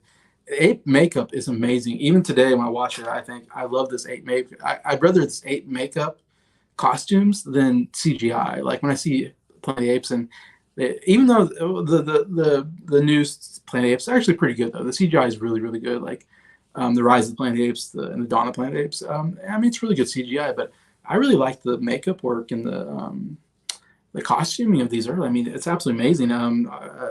I forget the guy who did it won like a special Oscar, because I don't know if they didn't have costuming or makeup for Oscars at that point or whatnot. But the guy who does it, I'm forgetting his name on top of my mind. I don't know if he'll say here, but I mean, very groundbreaking for makeup and the costuming. I'm just absolutely amazing. He won a special Oscar for it. But he got some great stuff, like Roddy McDowall is one of the main apes here. But yeah, it's a great sci-fi movie. It kind of has some suspense moments in it. He tries to escape at one point, and they're chasing after him. Good music as well, and it's got some of the best lines ever. I mean, one of the great ones. Excuse my language, but when he first talks, says, "Get your hands off me, you damn dirty ape." And that's like the first time he talks, because he hurts his neck, he hurts his vocal cords, so he can't talk for a while. But then once he does, of course, that's a big shocking moment, because the ape's like, "What? He can talk." That's a great line, though. In one point they put hoses on him and this girl, and it's a madhouse. It's a madhouse. Like, so good. And Charlton Heston just acting his head off, and it's almost looks like it almost could be like a silly sci-fi movie, but Charlton Heston's so good. He makes it great and more serious because of his performance. But I know there's even more great lines in here. I always like when they find a doll and it talks, because he proves that why would they make a doll talk if humans never were intelligent? And so they find a doll and it says "Mama," and he goes, would apes make a doll that would talk? So good, such a great performance. Should have been nominated for an Oscar. I think he does give a really good Oscar type role here, anyways. But yeah, very excellent movie, good sci-fi. I don't know, kind of suspense. And I don't want to talk about the ending because it's a big spoiler. Even though I'm spoiling movies, I don't want to talk about it because it's one of the greatest endings of all time and one of the great spoilers of all time. what happens at the end. I say if you haven't seen it, you gotta see Planet of the Apes just for that ending. It shocked the heck out of me when the ending happened. Not in like gross shocking or something like that. Just like wow, like story wise, like I didn't see that coming. Kind of story wise, one of the great twist endings I've ever seen. Hey Norin, good to see you. I already mentioned you when I talked about West Side Story was number 9 on my list, Norin. I said you like that movie, so I know you agree with me on West Side Story. Um, so that was number 5 on my list, and now I'm to number 4, fourth favorite movie, the 1960s. And my dad mentioned this in the comments. It's a great one. And that's To Kill a Mockingbird. Obviously, it's one of the most famous books of all time, To Kill a Mockingbird by Harper Lee. Yeah, I knew Norn. Yeah, such a monumental musical in my life. Yeah, talking about West Side Story. Yeah, I knew you liked that. Um, this obviously was a book that I think we all had to read, at least in America. I don't know about in England or anywhere else, but I know for me, I think almost every American, you had to read this book. Like I read it when I was a freshman. We had to in English class, and I had to like write, some kind of paper on it or something and do stuff on it. And of course, we watched the movie as well in class because it's one of the great literary classics. So I think it's pretty well known by most people. But if you haven't, it's a great story. Lots of stuff, though. Actually, they couldn't even put everything in here because there's so much story in the book. They kind of taken parts and pieces of some of the story. Gregory Peck played Atticus Finch. Absolutely amazing, amazing performance. I believe this came out in 1962. That's why I said Pete O'Toole shouldn't have won because Gregory Peck should have won. It's one of the greatest performances of all time. When the AFI did the 100 favorite, or they did something about 50 like villains and heroes or something like that, and number 1 hero was Atticus Finch from To Kill a Mockingbird. It's an interesting movie. It deals with they're in the South, and Atticus Finch, played by Greg Peck, he's a widower. He has a son and daughter, and he's a lawyer, like the town lawyer or whatever. And it kind of just goes through different things that happen. And it kind of mostly is through the kid's eyes, especially the girl, the main girl. She's kind of the main character, and everything's kind of seen through her eyes. Kind of about her kind of growing up and stuff that she sees in this town. And I don't know if they're in Georgia or Mississippi or Alabama, somewhere in the South. I'm forgetting the name of that character, but Scout, I think Scout's the girl, and she's a young girl, and she's kind of a tomboy character who gets in trouble at school. But it's a really great story about, not judging the book by its cover. I mean, that's the main, you've always heard that term. This is probably the perfect story for that idea that you don't judge someone by the way they look.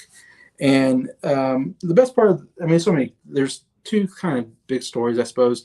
One is there's a neighbor named Boo Radley, and everybody in town, there's this rumor, because Boo Radley stayed at home, he never comes out, and there's this rumor that he's like this monstrous, killer, Boo Radley, and that you should be scared of, and he never comes out because he's, doing whatever in the basement, and so he's kind of got this, and the truth is that's not true, Boo Radley at all, of course, it's just made up rumors.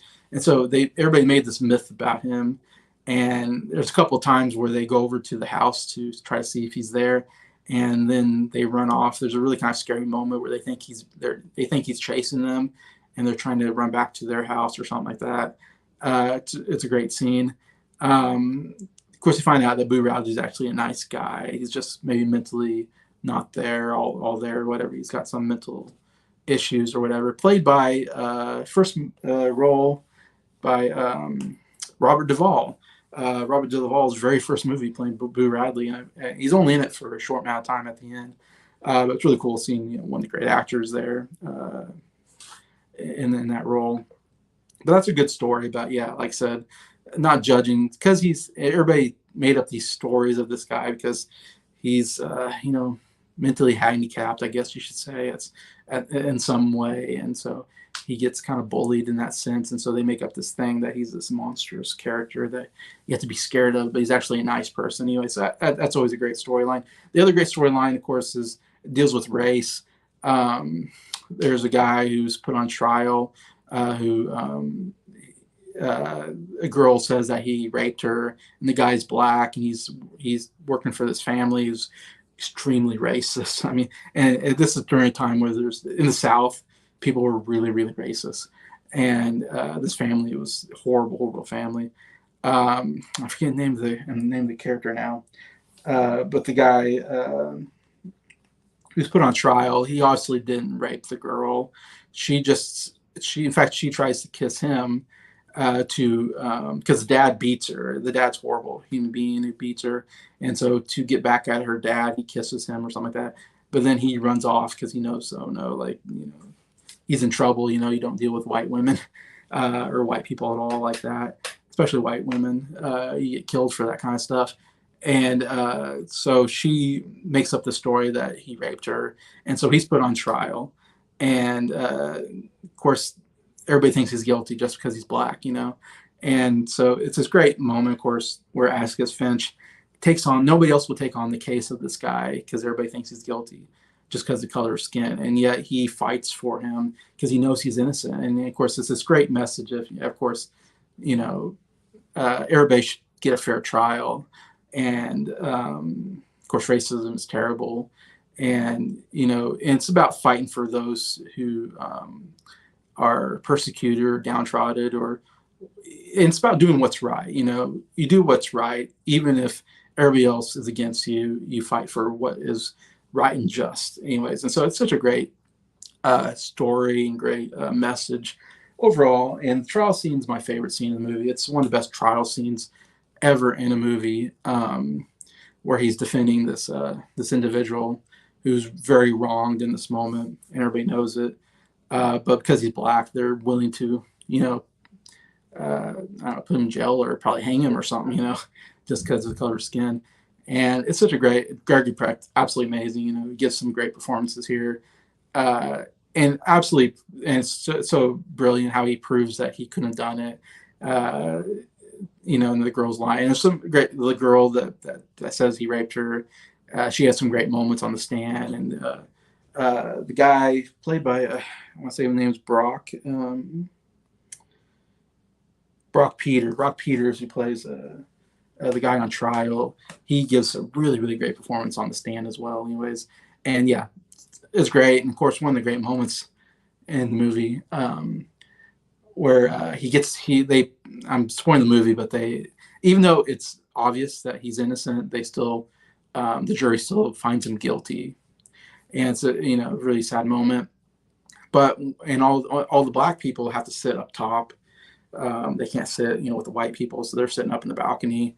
And when Atticus Finch walks out, they all stand up, and I'm almost going to cry because it's such a powerful moment.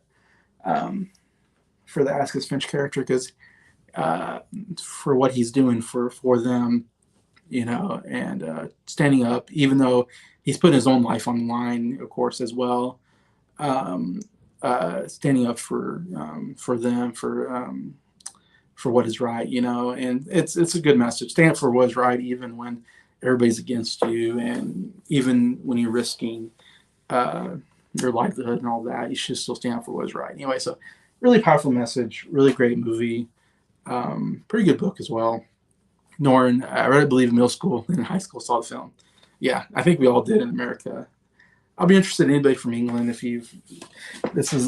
know if you read the same books we do in America. This is a must read, kind of story. But yeah, so number 4, To Kill the Mockingbird. So drink some water here.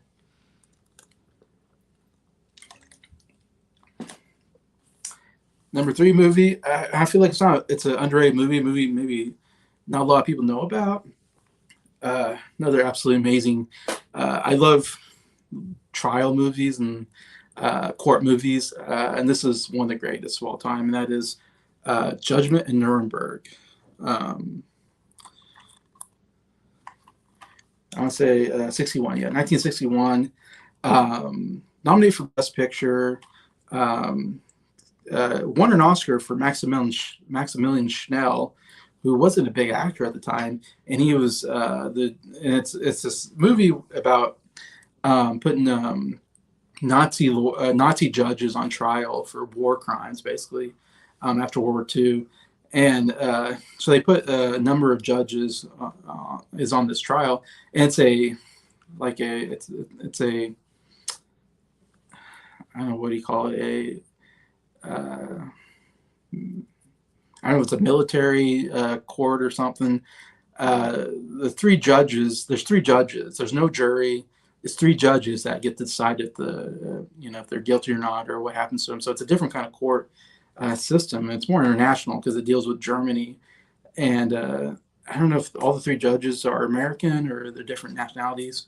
The main judge is Spencer Tracy. He's kind of the head judge of these three, who's absolutely amazing. One of his one of his last roles that he did, I want to say, well, maybe not last. He did some, like I said, in late '60s as well, but definitely getting older here. But he plays kind of one of the main characters that you follow throughout the movie. But he's an American judge, and they're doing this in Nuremberg, Germany. Anyway, so they put these judges that were, worked for the Nazi Party, of course, and they, they judged over some bad stuff that happened, with, not just Jews, but all kinds of, people that, they dealt badly with a lot of people, especially the Jews. But they had all these, fake court trials show trials where they just did it just to say, hey, we had a trial. But of course, they did it just to put the person guilty. The person was always guilty and whatnot. And they did some bad things, obviously. And so they're putting these judges, should these judges be responsible for this, even though they were just doing what they were told by the Nazi Party? What kind of sentence do they get? What responsibility do they have in all the stuff that happens? And that's kind of the idea, which is a very interesting topic, and that they explore throughout. Some really great scenes back and forth between the lawyers, of course. But Maximilian Schell plays the German lawyer who's actually defending these judges. And kind of the main judge on trial is played by Burt Lancaster, who's really good. He gets kind of the most of the screen time amongst these judges. I can't remember. Maybe there's only like 4 or 5 judges. I can't remember that. They're on trial. They're all on trial together. Anyways, but Maximilian Schell is actually defending them, and he does an absolutely amazing job. It's one of the great performances by an actor you've probably never heard of, and not a really well-known actor. He's a German actor. He wins the Oscar for Best Actor for this role, which is kind of amazing because he's like 5th billed or something like that, which usually your main actor is 1st or 2nd billed that wins Best Actor. Usually one of the first 2, but there's so many like big actors here and he's not a big actor, so he actually gets like 5th or 6th down the line, and he ends up winning Best Actor. Very deserving, though. Great performance. Like I said, Spencer Tracy got nominated for Best Actor, I know. Burt Lancaster, I think, got nominated for Best maybe Supporting Actor. Montgomery Clift comes in for one scene, gets nominated for Best Supporting Actor. Judy Garland has one scene, gets nominated for Best Supporting Actress. A great Judy Garland scene. This is Judy Garland. She's not really as big, I think, at this time. It's one of her last like big roles that she had, and not a typical Judy Garland role, but Judy Garland's great. And of course, Judy Garland from The Wizard of Oz. It's her famous role, and she did like A Star Is Born. I don't know if that was around this time or in the 50s. Was a big one for her. Marlene Dietrich, great German actress. Richard Widmark plays the main lawyer he's a military lawyer who's kind of the prosecutor, basically, of against these judges. Anyways, but yeah, so it's basically this. Mostly, most of it's in the court, kind of going back and forth of why these judges maybe should be guilty or not guilty. And they actually make pretty good cases on both sides of why maybe they shouldn't be guilty. Interesting enough, and they talk about the Holocaust, and they show some pictures, some really hard emotional stuff there. But at the very end, it's absolutely amazing. Like, I absolutely love this movie.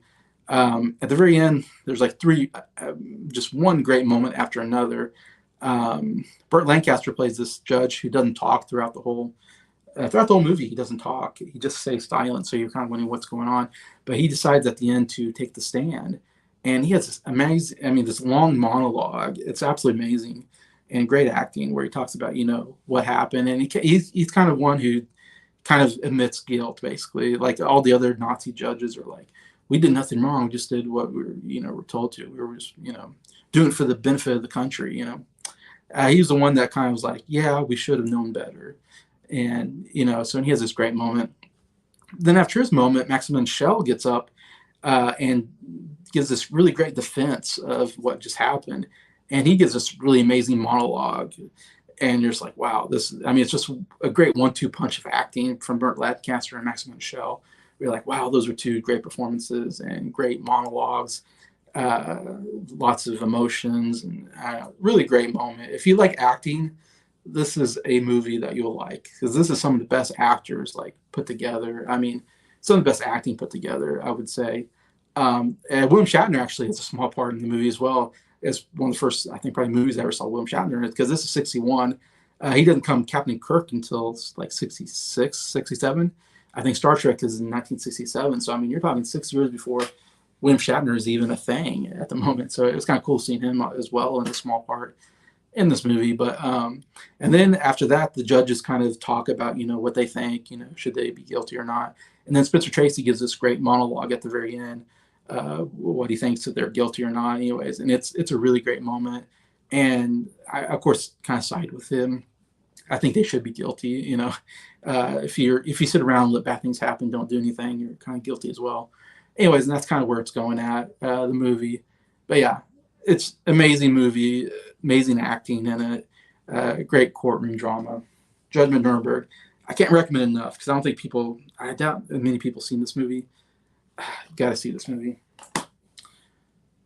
All right, get into my top two.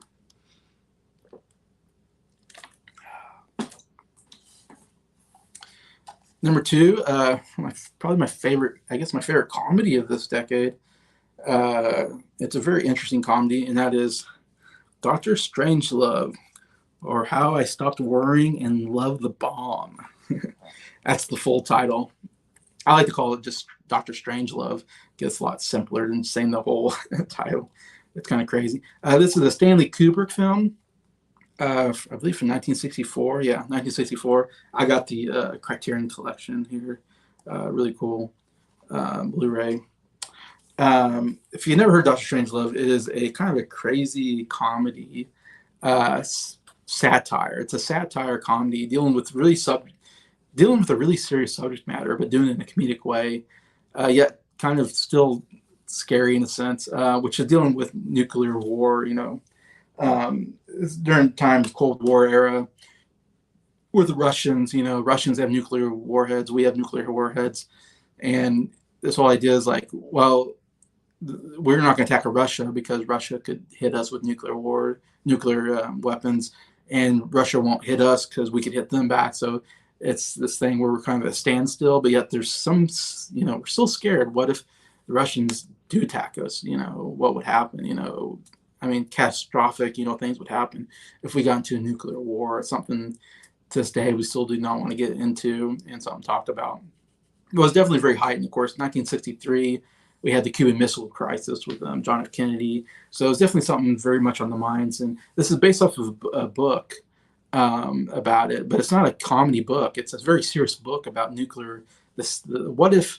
And the question is like, what if one person makes a mistake and that causes nuclear war? And that's kind of the idea behind it. It's like, yeah, we kind of got these policies to try to stop us from having nuclear war, but what if one thing goes wrong, all of a sudden the whole world blows up? That's kind of the idea. It's like we're this close to ending life itself.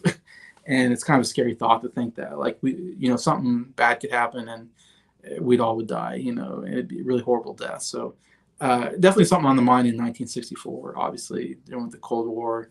Really was going really hard at that time. But yeah, Stanley Kubrick, of course, a very interesting director. Does some very out there kind of movies, pushes the boundaries. Of course, known for 2001: Space Odyssey, which is a very weird movie in my opinion. It definitely had some really interesting ideas in there. He's really known for, and you do, one of the great horror movies, Stephen King movies. That I'm forgetting at the moment, but you know what I'm talking about. Later on in the 80s, I think, or 70s or 80s, with Jack Nicholson, at the hotel. I forget the name of it, but and then he does like a war movie as well, or yeah, Vietnam War movie. Uh, Definitely pushing the boundaries of what to do in movies, and he's kind of a weird director. He does a lot of weird stuff as well. His very last movie was very weird, dealing with sex orgies and stuff. So yeah, he definitely one of his earlier movies, Lolita, deals with like a middle aged man having an affair with a 14-year-old girl. Yeah, definitely some very risque stuff that he tackled. This is the only comedy he did, and it's my favorite Stanley Kubrick movie by a long shot. Like, I'm not a big Stanley Kubrick guy because I think his movies are a bit weird. Clockwork Orange is a very hard movie to watch. Some really bad stuff happened in that movie. Uh, a very rough movie. He does some rough movies, I should say. Um, and this is like the only comedy he does, and it's a really, to me, it's one of the movies where I can kind of get, like, I did this live stream with Jacob, and Jacob didn't really care for Doctor Strangelove. It was like one of his least favorite Kubrick films, and this is by far my favorite. And so it's one of those where I can get, like, either you get the humor or you don't, and if you don't get the humor, you might not get why it's funny. But I don't know. First time I saw this movie, I thought he was hilarious, and it's one of my favorite movies, favorite comedies of all time. One I go back to quite frequently. And it's one of those that I love other people to watch because it's not like any other comedy I think you've ever seen. Like I said, it's more satire because he took a book that's very serious matter, and somehow Stanley Kubrick figured a way to make a comedy out of something very serious. And I don't know how he did it, but he did it. Um, and one of the great comedic performances of all time is Peter Sellers. And I'm not a big Peter Sellers fan, actually. I don't think he's that funny of an actor, except in this movie, he's hilarious. He plays three different characters and three different nationalities and accents, actually, because he plays the president who's American, so and he's in English. Of course, Peter Sellers is from England, so he does an American accent as he's President Murphy, I believe, and he's dealing with this crisis of this guy. And the whole story is this one General Ripper, goes crazy. He's got a mental issue or whatever. He goes crazy and decides that the Russians are attacking us through our water system. He's bat crazy. He's nuts, and he's a general who has he works at a place where he has access to nuclear codes, and so he decides that he is going to go against policy and give the access codes of starting to hit Russia with a nuclear weapon to a plane that has a nuclear warhead on it. And he kind of, of course, he's not supposed to do that. He goes past all the policy securities that they have to make sure something like this doesn't happen. But he goes past that. And so the idea is like, yeah, you can put as many policies and many rules in to stop nuclear war, but if one person goes crazy and gives the access code, it doesn't matter. We're all dead because we're in nuclear war now with Russia. So that's the whole idea, is that he goes kind of crazy and gives that and shuts down the base and tries to stop anybody from coming because he has the code to stop it too. So there's also this British officer that works at this base with General Ripper, and that's also played by Peter Sellers. And so he's got, of course, he's British, so he's got the British accent, and he's pretty funny. He's maybe my least favorite character out of the three, but still really funny. And so he's trying to talk. He knows that this General Ripper is crazy, so he's trying to talk him to give him the access codes to stop this whole thing from happening. Anyway, so you have that scene there. You have the plane. They're deciding what to do. They're getting the access codes to drop a nuclear weapon, and they decide, well, that's our duty. So then they're going about doing this, which is obviously not an easy thing to do. And Slim Pickens, a great Southern accent. He's great as the Captain Kong of this aircraft. Anyways, and so there's stuff that's going on the plane, stuff on this base, and then you got the war room. Like I said, is my favorite part of the whole movie, is they get into the war room, which there is no war room. That's not a thing. They made it up. When President Reagan was president, first one things he said to somebody, said, "Where's the war room?" And they said, "There is no war room." Like that was a made up thing, and Reagan didn't know that. Reagan just thought from this movie, that that the White House had a war room, that you got this huge room with a huge desk and a big board of a map of the world that you decide, what happens in case of war, I guess, or whatever. And so it's always kind of a funny thing. Like, there's no war room, that was made up. You would think there was. I mean, why wouldn't there be? That it makes sense almost. Anyways, but the war room scene is so good. Like I said, President Murphy's so good, and you got all the other generals and staff around this big table. Then you get the other great character by Peter Sellers, and that is Dr. Strangelove, the name of the movie. And he's a German scientist for some reason who's defected, I guess, from Germany, and he is working with America, and is one of the craziest, outrageous characters of the whole movie. Yeah, absolutely hilarious. Of course, again, as like I said, he's in a wheelchair, like he can't walk, and he can't control his arms. His arms keep moving, and he like has to, stop it. And he even gets the Hitler salute at one point, and he acts like he can't control his arm, so he's trying to keep his arm from doing the Hitler salute, or the Nazi salute or whatever. Some really funny stuff like that, and he's got this outrageous German accent. Like, so I love each of the three characters Peter Sellers does has a different accent. So, but it's a really, this kind of crazy German accent. But he only comes in kind of towards the midway through the movie, but he's absolutely hilarious. The funniest part of the whole movie. Like I said, Peter Sellers just kills it. Got an Oscar nomination for Best Actor for playing a whole comedic role, just a straight comedic role. But it's one of those that's so funny he got an Oscar nomination for Best Actor. But totally deserving, especially since he did three different characters with three different accents, and is absolutely great in all three. So I love that he got nominated for this role. Lost out to Rex Harrison, I believe, for My Fair Lady. But yeah, those moments are great. Like, he has to call the Russian premier. Also, George C. Scott is so good. I forgot he plays one of the generals that's in the war room, and he's all for, okay, if we're going to start a war, let's just hit them with everything we got. Because if they're going to retaliate, we better just win this war right away. And of course, the president's like, what? I'm not going to go to war. That would kill everybody. We got to try to, he's thinking we got to try to negotiate peace at this point. While George C. Scott's character is like, no, let's go to war. And anyways, it's kind of funny, a really funny performance from George C. Scott, who's not known for his comedy. He was a really great actor, of course, would later be in Patton in 1970. But yeah, great performance there.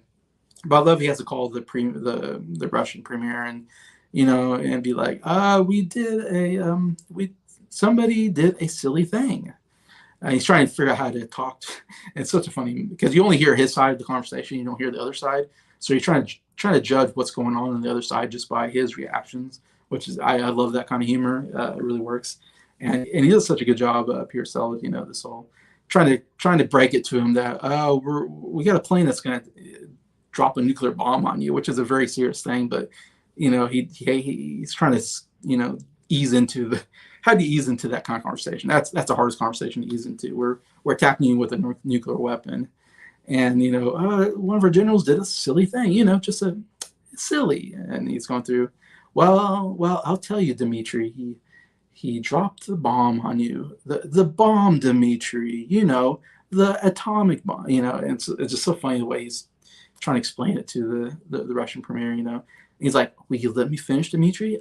I know. I feel bad about it too. Don't you think I could feel better about it? And just so funny the way he's arguing with this on this phone conversation. Obviously feeling bad about it, but I'm sorry too, Dmitri. I'm very sorry. And all this. Anyway, so the phone conversation is my favorite, and of course that's one of the greatest lines of all time. This is the war room. You don't fight in the war room, because George C. Scott's fighting with this Russian that's in the room. That's Russian ambassador's in the room, and they're kind of fighting because he thinks he has a spy camera. And guys, there's no fighting here. This is a war room. Such a funny line, of course, one of the all-time greats. But yeah, it's a total satire, and it's a really great ending. Not exactly a happy ending, but yet somehow funny at the same time. But yeah, I totally recommend. It's an off-the-wall kind of comedy that I absolutely love. In my opinion, it's number 2 on my list. That's how much I really love this movie, Dr. Strangelove. I got Nick. I don't know what you're talking about now, but I like to say my dad loves West Side Story. Yes, that's been mentioned before. That was number 9 on my list, Nick. West Side Story, favorite movies of the 1960s. I know Norm mentioned that he loves the movie as well. I think I don't know if someone else mentioned it, but yeah, so that's one I'm guessing a lot of people like. But anyways, that easily I've said these movies, those 5 movies, these top 5, either of them could be in my number 1 movie. They're all so good. But I eventually went with this movie for my number 1, and that is Cool Hand Luke, with good old Paul Newman there on the front. Really great performance by him. Uh, Movie where Luke, the main character played by Paul Newman, uh, gets drunk and cuts off the heads of parking meters and gets put in a chain gang. It's all about he gets put on this chain gang, uh, and he's kind of a lost person, doesn't really have any motives in life. He's just kind of drifting through life, and now he's on this chain gang, and you meet all these other characters. The best one. Let's see, what's his name? George Kennedy. He's kind of the leader of this kind of prison because he's kind of the biggest guy and toughest guy. And anyways, and so Luke comes in, and Luke is just a really good talker. He's kind of a charmer kind of guy, and he comes in and kind of gets to be everybody's like friend. Basically, he knows how to. He's just a cool guy. That's why they call him Cool Hand Luke. And Paul Newman is so good in this role as a guy that you can see, making friends pretty easy. But it's great. You get to see this whole chain gang thing, which is horrible. Chain gangs were outlawed because they were just, torturing the inmates basically and working them to death and really mistreating inmates to a really bad degree. And the guards are horrible people. In the lead, the guy the what do you call him? The head guy. Anyways, they're really kind of cruel people. And that's why they dealt with it. But you could see kind of him having to work on this chain gang, and there's some comedy mixed in there, a lot. I would say in different things that happen throughout. I don't know how much time takes place, but and he kind of starts to become the leader of the group, kind of in a way, and it's kind of funny because at first he butts heads with the George Kennedy character. I forget the name. He has like a nickname. I'm forgetting right now, but he butts heads with them, and so then he challenges him to a boxing match, and so they get into a boxing match where they put on boxing gloves, and it's sanctioned by the guards. Are okay with it, I guess. And so they get in a boxing match, and Luke is just getting pummeled because he's no match for the George Kennedy's character, and he's just getting pummeled, but he keeps getting up, and it's such a great scene where the character is like, he's, laughing, he knocks him down. He thinks he won the fight.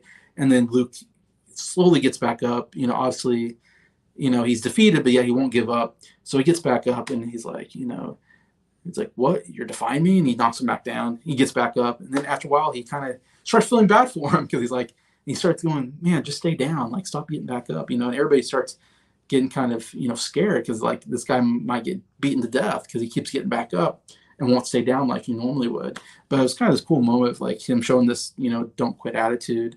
And so then George Kennedy character it eventually has to just give up the fight and basically loses the fight because he doesn't want to beat him to death. Anyway, so it's a really cool moment. It shifts all the power of the prison basically to where actually he kind of becomes best friends with the guy that is kind of the bully jerk of the prison. And they kind of, do what they can to survive this horrible, institution, this chain gang. And there's some other stuff that happened there with the stuff happened with his mom. He's got some personal issues. And he eventually decides that he's going to escape. The big thing about the movie is he's going to try to escape this chain gang. And, of course, he does, but then he gets captured again, and then he gets tortured by the inmates. Really cruel to him. They beat him up and they make him do really terrible tasks and stuff. But he still doesn't give up. And so the whole movie is kind of almost about like not giving up and not, no matter how much they tear you down, that you never give up hope kind of thing. Or, they can beat him as much as they can, but they can never take away his spirit, his, they can never take away. He's in chains, but he's still free in his mind because he won't be put down. He'll keep rising up to the occasion. I don't know, kind of idea. I don't know. So there's kind of something cool about that. I love, and Paul Newman greatest performance, I think, by Paul Newman. Should have won the Oscar. I love his performance so much. My favorite of his. And I don't know why he didn't win. I mean, it was such a good role. George Kennedy wins the Oscar for Best Supporting Actor, in fact. And, a decent role, but not the greatest. But still kind of cool he got in there. Of course, nominated for Best Picture as well. It was a pretty big movie at the time. One of the great lines of all time, he gets captured and the I forget what you call him, the guy that runs the prison basically, says, I'm just doing this for your own good, and Luke says, I wish you stopped being good to me, Captain. And the guy hits him, knocks him down this hill, and it's like, you never talk to me that way again. And then says the great line, what we got here is a failure to communicate. Really, really great line in here anyways. But yeah, I don't know, just really love the Luke character. Luke is such a fun character in some ways. And you just really want to see him succeed, I guess, and escape. There's always great moments when he tries to escape and all that. And you just love his spirit, I guess, overall. Like I said, such a great character. And there's some great moments, like they're out cutting the grass or something, and there's a girl who's like wearing this tight dress, real good looking girl wearing a tight dress, and she's washing the car. And of course, she's just doing it because she knows the guys will be looking at her, so she wants the attention. But of course, they're looking at her because she's like really good looking, and she's got this tight dress on, so she's got a lot of cleavage going. And it's just this funny moment of them, and he's saying, "Oh, don't strike me blind, God, please don't strike me blind." I think one of them says, George Kennedy, I think says, they're like, taking the glasses off, boss, and they always have to ask permission for everything, so that's always funny. That's another great scene. But yeah, there's some really more lighthearted scenes. Like there's a scene where he says that he can eat like so many eggs in an hour, and so they have this contest to see if he can eat all these eggs. It's kind of a fun moment. Towards the end, it's not so much fun. It's a little more serious because they're literally trying to kill him as he's trying to escape. And I won't give away exactly what happens, but I still feel kind of happy at the end, I guess, even though they're in prison. It's terrible. Yeah, there's something about the fact that he won't give up that you really enjoy about the character, and you enjoy about a lot of those kind of characters. But yeah, so that's my number one favorite movie of the 1960s, Cool Hand Luke. So that ends my list. Thank you for everybody commenting. I appreciate it. Give me the comments and getting discussed a little bit. I really love discussing movies. It's good to discuss movies from this period of time that people maybe don't know about. And I really hope I give some really good recommendations there, and some people check them out. That'd be amazing. Hopefully they're good recommendations and people come back not mad at me. Oh, why did you tell me about this movie? Hopefully you like these movies. But yeah, so thank you for everybody who's watching it now or later. I really appreciate you guys, and I hope you guys have a good day.